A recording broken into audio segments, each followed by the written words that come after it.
Good morning, good afternoon या good night, जब भी आप ये वीडियो देख रहे होंगे उसके अकॉर्डिंगली आप समझ लें।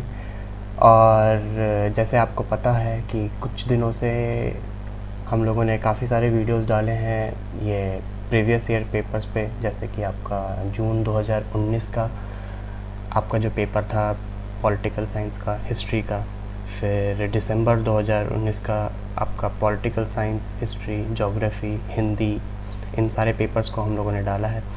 और तो आप उसको जाके हमारे चैनल पे देख सकते हैं और पढ़ सकते हैं। तो खैरहाल इस वीडियो के बारे में बात करते हैं। तो इस वीडियो में मैं पेपर 1 में जो मैथ्स और रीजनिंग के क्वेश्चंस हैं उनको सॉल्व करके दिखाऊंगा, क्योंकि आंसर तो सबको मिल जाते हैं लेकिन उसको सॉल्व करने का तरीका आना वो ज़्यादा ज़रूरी है, क्योंकि एग्ज़ाम में आपको आंसर्स नहीं मिलेंगे, आपको आंसर्स निकालना पड़ेगा। तो इसीलिए मेरे पास ये पॉलिटिकल साइंस जून 2019 का पेपर है। तो इसमें कुछ मैथ्स के और रीजनिंग के क्वेश्चंस हैं, एक्चुअली 10 क्वेश्चंस हैं, तो उनको मैं आपके साथ सॉल्व करके दिखाऊंगा। तो सबसे पहले है ये 21वां नंबर क्वेश्चन, जिसमें दिया हुआ है कि if E is equal to 5 and hotel is equal to 12, so आप बाम को कैसे कोड करोगे। तो हिंदी में भी एक बार देख लेते हैं। यदि ई बराबर 5 है और होटल बराबर 12 है तो बाम का कोड क्या होगा।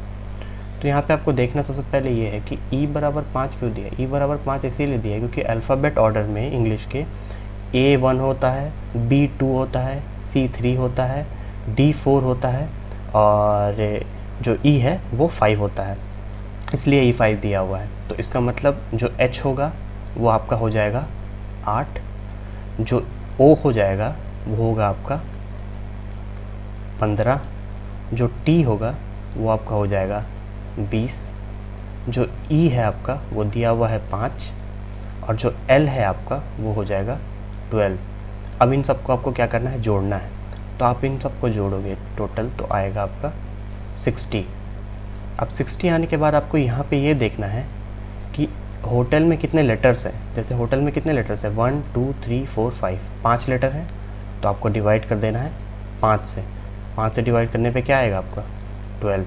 तो यहाँ 12 दिया हुआ है, तो इसीलिए इसी के अकॉर्डिंगली हम लोग को बाम का निकालना होगा। तो बाम में बी आएगा आपका दूसरे नंबर पे आता है, ए आपका 1 पे आता है, एल आपका 12 पे आता है और जो एम है वो आपका आता है 13 पे। तो अब इन सबको जोड़ लेंगे तो कितना आएगा 28। और बाम में कितने लेटर्स हैं, 4 हैं, तो उसको आपको डिवाइड करना है 4 से। तो आगे आपका आंसर 7, इसीलिए आंसर था 7। तो अब चलते हैं नेक्स्ट क्वेश्चन की तरफ। तो नेक्स्ट क्वेश्चन में आपका दे रखा है कि क्वेश्चन नंबर 22। क्वेश्चन नंबर 22 में है कि Rohan gave 3/5 of the amount he had to Sahil, यानी कि रोहन ने 3/5 भाग जो कि उसके पास था उसने साहिल को दे दिया। अब रोहन के पास बचा है 2000 रुपये। जब रोहन ने 3/5 अमाउंट अपना जो था उसके पास वो साहिल को दे दिया तो उसके पास 2/5 अमाउंट बचा। तो 2/5 अमाउंट जो बचा है रोहन के पास, रोहन को हम लोग आर मान लेंगे, वो किसके बराबर है, वो है 2000 रुपये, क्योंकि वो जो उसके पास जो उसने जो दे दिया है वो था 3/5 और जो बच गया है उसके पास वो है 2/5, तो इसीलिए वो बराबर हो जाएगा 2000 के। अब आपको इससे निकल जाएगा कि रोहन के पास एक्चुअली में कितने रुपए थे टोटल। तो इससे आप सॉल्व करोगे तो 5 उधर जाएगा, इंटू 5 करोगे, डिवाइडेड बाय 2 करोगे तो आएगा आपका 5000। यानी रोहन के पास पहले 5000 रुपये थे, तो उसमें से उसने क्या किया, उसमें से उसने कुछ पैसे जो कि है साहिल को दे दिए। यहाँ पूछ रहा है how much money did he give to Sahil, यानी कि उसने साहिल को कितने रुपए दिए हैं। अब उसके पास बचा 2000 रुपये है, तो इससे तो ये पता चलता है कि माइनस करने पे 2000 आएगा 3000, तो इसीलिए 3000 रुपये उसने साहिल को दिए हैं। अब चलते हैं नेक्स्ट क्वेश्चन पे। नेक्स्ट क्वेश्चन में यहाँ पे दे रहा है कि एक फैक्ट्री में 40% कर्मचारी वर्कर्स हैं, शेष सभी कर्मचारी एग्जीक्यूटिव हैं। प्रत्येक कर्मचारी का की वार्षिक आय इतनी दी हुई है और एग्जीक्यूटिव की वार्षिक आय इतनी दी हुई है। आपको इस फैक्ट्री में कर्मचारी के कर्मचारियों की औसत वार्षिक आय निकालनी है। तो यहाँ पे आपको इस क्वेश्चन में क्या करना होगा, इस क्वेश्चन में आपको सबसे पहले तो ये करना है कि जो कुल जो कर्मचारी है ना, उसको आपको मान लेना है कि 100 है। अब यहाँ पे क्या दिया हुआ है कि 40% जो कर्मचारी हैं वो है वर्कर्स हैं। तो 100 का 40% कितना हो गया, यानी कि 40 जो हैं वो वर्कर हैं, ठीक है। तो बच गया कितना, 60। जो 60 कर्मचारी हैं वो क्या हो गए, एग्जीक्यूटिव हो गए। अब एक कर्मचारी जो है जो कि वर्कर है, उसका आय है 39,000 यानी 39,000 है। तो 40 कर्मचारियों को कितना होगा, आपको सीधी बात है उसको 39,000 से गुना करना होगा। तो जब ऐसा गुणा करना होता है तो आप देख सकते हो कि यहाँ पे 4 ज़ीरोज़ हैं। तो आपको क्या करना है कि इन 4 ज़ीरो को यहाँ पे ऐसे लिख लेना है, ठीक है। आपको फिर क्या करना है, 39 और 4 को गुणा कर देना है। तो आप जब 39 और 4 को गुणा करोगे तो आपका आ जाएगा 156। तो 156 उसके आगे लिख देना है, तो ये आपका मल्टीप्लिकेशन आ जाएगा। ये एक आसान तरीका है इस जैसे मल्टीप्लिकेशन को करने का। ध्यान रखिए जब भी ऐसे ज़ीरोज़ आएंगे तब आप इस तरीके का इस्तेमाल कर सकते हो। तो उसके बाद देखते हैं यहाँ पे कि जो 60 एग्जीक्यूटिव थे उनका जो एक जन की कमाई थी वो थी 42,000। तो उसी तरह हम लोग यहाँ पे भी करेंगे, 1 2 3 और 4 ज़ीरोज़ बचे और 42 और 6 को मल्टीप्लाई कर लेंगे तो हो जाएगा आपका, ये हो गया आपका 25 आपका हो गया 25,20,000। तो अब आपको क्या करना है कि आपको जो है ये जो कुल है टोटल है, इसको टोटल करना है, यानी कि आपको इसको पहले प्लस करना होगा। तो आप इसको जब प्लस करोगे तो आपका आ जाएगा 408 के बाद 4 ज़ीरो, ये हो गया टोटल।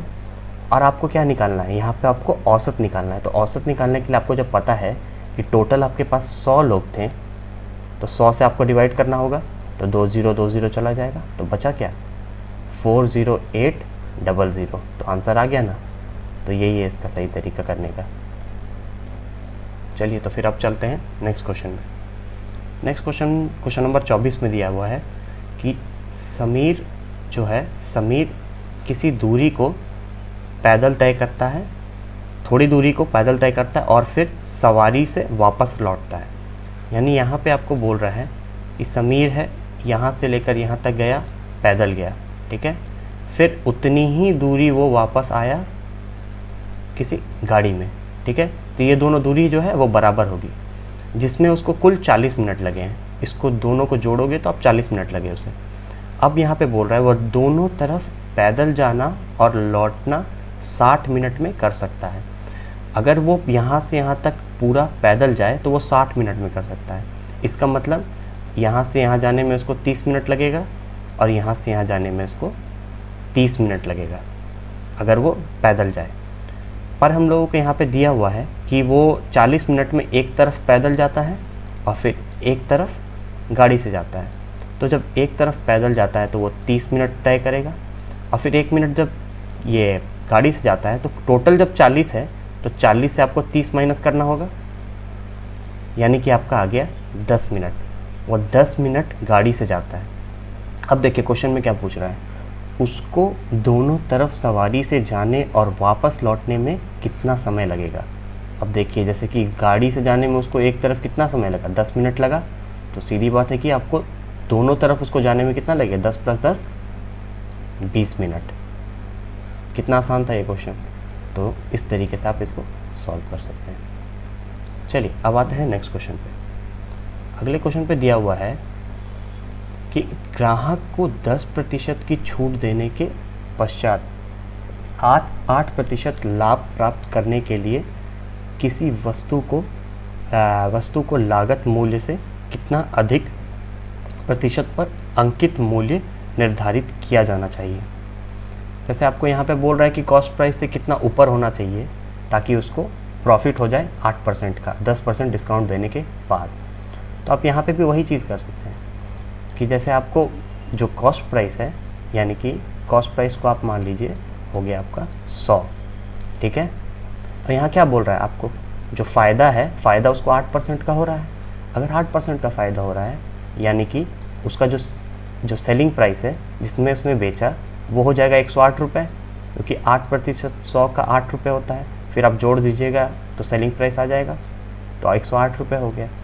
तो ये जो है, ये जो सेलिंग प्राइस है वो किसके बराबर होगा? 10% डिस्काउंट देने के बाद जो मार्क प्राइस है, जो कि अंकित मूल्य है, वो वाले पे आप जब 10% डिस्काउंट दोगे तो 108 आएगा। तो इसका मतलब हो गया कि 1 माइनस 10/8, 10/100 गुणे मार्क प्राइस। ठीक है, तो अब मार्क प्राइस आपको निकालना था यहाँ पे, तो मार्क प्राइस आप निकालोगे तो मार्क प्राइस आपका आ जाएगा यहाँ पे 108 गुणे 100/90। अब यहाँ पे आप इसको सॉल्व करोगे तो आपका आ जाएगा यहाँ पे 120। तो 120 रुपये आ गया आपका जो मार्क प्राइस है वो। अब आपको यहाँ पे क्या पूछ रहा है? आपको असलियत में यहाँ पे पूछ रहा है कि जो यहाँ पे आपका जो वास्तु में लागत मूल्य है, लागत मूल्य से कितना अधिक प्रतिशत है। तो देखिए, लागत मूल्य से कितना अधिक प्रतिशत, हम लोगों ने कॉस्ट प्राइस को 100 माना था और यहाँ पे क्या है, मार्क प्राइस आपका 120 आ गया है। तो ज़्यादा कितना है? ये 20 रुपये ज़्यादा है ना, 20 रुपये ज़्यादा है। तो 20 रुपये ज़्यादा है तो 20 बटे कॉस्ट प्राइस जितना है उसका 100 गुणे 100, तो दोनों को कट जाएगा तो वो आ गया आपका 20%। इसीलिए आंसर इसका है 20%। तो इस तरीके से आप बना सकते हैं। यहाँ पे आपको बेसिकली सबसे ज़रूरी चीज़ है कि आपको फार्मूला आना चाहिए। फार्मूला अगर आपको ढंग से आएगा तो आप बना सकते हैं उसको। आपको ये पता होना चाहिए कि कॉस्ट प्राइस क्या होता है, सेलिंग प्राइस क्या होता है और मार्क प्राइस क्या होता है। अब आते हैं अगला क्वेश्चन। ये क्वेश्चन एक सिलोगिज्म का क्वेश्चन है। यहाँ पे इस क्वेश्चन में आपको सबसे पहले ये चीज़ दिमाग में रखनी होती है कि जो भी चीज़ यहाँ पे दिया हुआ, जैसे स्टूडेंट्स आर सीरियस, यहाँ पे दिया है हिंदी में विद्यार्थी गंभीर हैं। यहाँ विद्यार्थी और गंभीर को आपको आम जो दिनचर्या हम लोग ज़िंदगी जीते हैं उसको से हटकर आपको दिमाग में रखना है कि जो विद्यार्थी है वो विद्यार्थी नहीं है, वो कोई एक चीज़ है, गंभीर भी कोई एक चीज़ है, ये आपको मानना है। तो यहाँ पे क्या दिया हुआ है कि ऑल स्टूडेंट्स आर सीरियस, सभी के सभी विद्यार्थी जो हैं वो क्या हैं, वो सीरियस हैं। तो क्या हो सकता है यहाँ पे, क्या क्या तर्क निकल सकते हैं कि सभी के सभी विद्यार्थी, ऑल स्टूडेंट्स आर सीरियस, सभी के सभी विद्यार्थी सीरियस हैं, ये निकल सकता है इसका तर्क। लेकिन यहाँ पे क्या दिया हुआ है कि स्टूडेंट्स आर सीरियस को आपको गलत मानना है। तो अगर आप गलत मानेंगे तो इसके साथ जो भी तर्क निकलेगा इस सेंटेंस के साथ, वो सभी के सभी गलत होंगे। यानी कि सभी के सभी विद्यार्थी सीरियस है, ऑल स्टूडेंट्स आर सीरियस, तो ये गलत हो जाएगा क्योंकि ये सेंटेंस को गलत माना गया है। उसके बाद देखते हैं कि all students are not serious, यानी सभी के सभी विद्यार्थी सीरियस नहीं हैं। ऐसा नहीं हो सकता है क्योंकि ये वाला सेंटेंस में दिया हुआ है कि सभी के सभी विद्यार्थी सीरियस हैं। ये सेंटेंस बिल्कुल ए वाले का उल्टा है, यानी कि ये आपका हो जाएगा सही, क्योंकि ये वाला सेंटेंस जो है वो गलत दिया हुआ है। तो जो भी इस सेंटेंस के साथ इसका तर्क नहीं होगा वो सभी के सभी सही होंगे। अब देखते हैं अगला, some students are not serious. जैसे कि यहाँ पे दिया हुआ है कि सभी के सभी स्टूडेंट सीरियस है, तो सीधी बात है थोड़े से भी स्टूडेंट सीरियस ही होंगे। तो यहाँ पे दिया है कि some students are not serious, यानी कि कुछ विद्यार्थी हैं वो गंभीर नहीं हैं। तो ये ऐसा नहीं हो सकता है। तो जो इस सेंटेंस को फॉलो नहीं करता है वो यहाँ पे सही आंसर होगा। अब देखते हैं आखिरी वाला, some serious ones are not students, यानी कि कुछ गंभीर जो हैं वह छात्र नहीं हैं, वो विद्यार्थी नहीं हैं।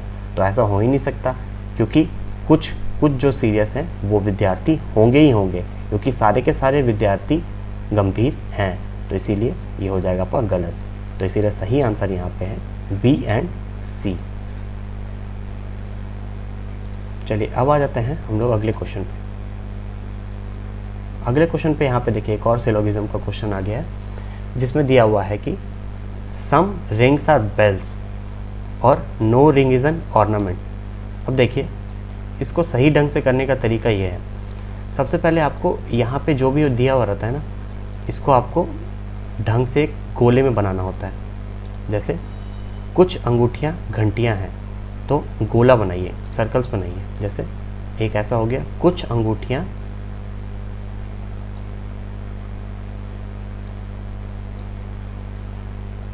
तो इसमें आप लिख सकते हैं, ये हो गया आपका अंगूठी का, ठीक है, और ये आपका हो गया घंटी का।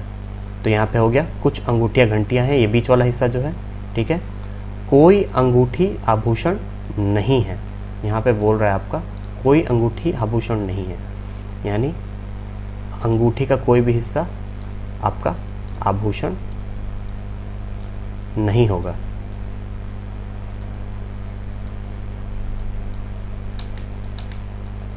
ये हो गया आभूषण, ये हो गया आपका अंगूठी, और ये हो गया आपका घंटी। तो कोई भी आपका ये जो ये आपका आभूषण है वो अंगूठी नहीं है। तो यहाँ पे पूछ रहा है सभी अंगूठियाँ आभूषण हैं, यानी सभी के सभी जो अंगूठियाँ हैं वो आभूषण हो सकते हैं, नहीं हो सकते हैं। और यहाँ पे फिर दिया है कोई अंगूठी घंटी नहीं है, कोई अंगूठी जो है वो घंटी नहीं है। ऐसा हो सकता है? नहीं, ऐसा भी नहीं हो सकता है। तो पहला दोनों नहीं हो सकता है, ऑल बेल्स आर ऑर्नामेंट्स नहीं हो सकता है, और सम ऑर्नामेंट्स आर नॉट बेल्स ऐसा भी नहीं हो सकता है। अब है आखिरी यहाँ पे दिया हुआ है कि नो रिंग इज़ बेल, यानी कि कोई भी जो अंगूठी है वो घंटी नहीं है। ये अंगूठी है वो घंटी नहीं है। ऐसा भी नहीं हो सकता है, क्योंकि यहाँ पे हो सकता है कि ये इसमें से कोई अंगूठी का हिस्सा घंटी हो। यहाँ पे आखिर में दिया है all bells are not ornaments, यानी कि सारी की सारी घंटियाँ जो कि आभूषण नहीं हैं।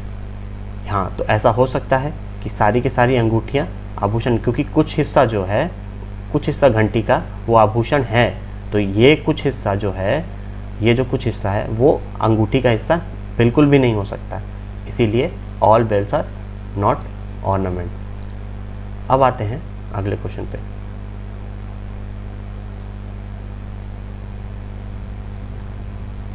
अगला क्वेश्चन एक और है सिलोगिज्म का, ऑल बर्ड्स आर काउज। यहाँ दिया हुआ है ऑल बर्ड्स आर काउज, और इसके बराबर क्या क्या हो सकता है इनमें से। जैसे दिया हुआ है यहाँ पे ऑल बर्ड्स, सारी की सारी चिड़ियाँ गाय हैं, तो ये हो गया आपका चिड़िया बर्ड्स का, और ये हो गया आपका काउज। तो उसके अंदर आएगा, आप इस तरीके से बनाओगे तो आप इजीली इसको सॉल्व कर सकते हो। तो उसके बाद आपका हो गया, देखिए तो क्या पूछ रहा है यहाँ पे, इसके बराबर कौन कौन सा इनमें से हो सकता है। तो कुछ गाय चिड़ियाँ हैं। अब जब कुछ चिड़ियाँ गाय हैं तो सीधी बात है कुछ तो गाय होंगी ही चिड़ियाँ ना। तो ये पहला वाला यहाँ पे सही होता है, इसका मतलब पहला वाला सही है। दूसरा वाला कुछ गाय गैर चिड़ियाँ नहीं हैं, यानी कुछ जो गायें हैं वो गैर चिड़ियाँ नहीं हैं। तो ऐसा ये बात सही है, क्योंकि गैर चिड़ियाँ कोई कुछ ना कुछ तो चिड़ियाँ हैं ही ना। ये ए और बी जो है ये दोनों सेम सेंटेंस है, ये इसको बस घुमा कर दिया हुआ है, इसीलिए ये दोनों सही है। अब देखिए कुछ चिड़ियाँ गाय हैं, अगर सारी की सारी चिड़ियाँ गाय हैं तो कुछ चिड़ियाँ तो गाय होंगी ही होंगी, तो ये सही है। बहुत सी चिड़ियाँ गाय हैं, अब सारी की सारी चिड़ियाँ गाय हैं तो बहुत सारी चिड़ियाँ भी गाय होंगी, तो इसका मतलब चारों का चारों जो है वो सही दिया हुआ है यहाँ पे। तो चलिए दोस्तों, इसी के साथ ही मैं इस वीडियो को समाप्त करता हूँ, और मैं आशा करता हूँ कि आप लोगों को ये वीडियो पसंद आया होगा।